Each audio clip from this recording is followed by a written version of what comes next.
Kinansela ng OPM band na Cup of Joe ang concert nila sa Qatar dahil sa kakulangan ng papeles. Magpe-perform dapat ang Cup of Joe sa Qatar nitong February 14 pero hindi ito natuloy.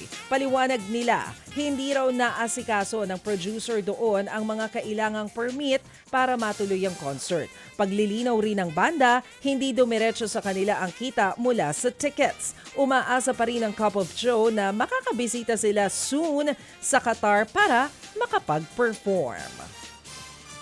Posible namang mag-collab ang OPM band na The Bloomfields at singer na si Richard Reynoso. Uy!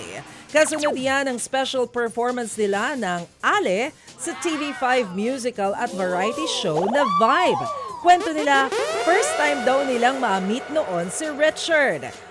Bukas daw siyang makipag-collab sa banda. Plano raw nilang magkita para pag-usapan ito. Simula noong Nobyembre, nag-viral na ang kantang Ale ng The Bloomfields. Plano raw ng banda na maglabas pa ng mga bagong kanta. Samantala, pumanaw na sa edad na 95 ang Hollywood actor na si Robert Duvall. Ayon sa kanyang pamilya, walang formal service na gagawin para sa aktor. Hiling lang nila sa fans alalahanin si Robert sa pamamagitan ng panonood muli ng mga pelikula niya.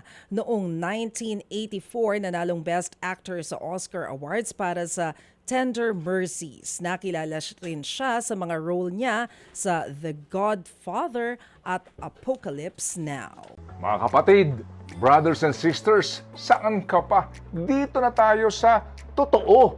Dito na tayo sa True FM. Mga kapatid, mag-subscribe and follow po kayo sa social media accounts ng True Network PH. Yan po kami, hanapin nyo lang True Network PH, Facebook, Instagram, YouTube, TikTok, and podcast.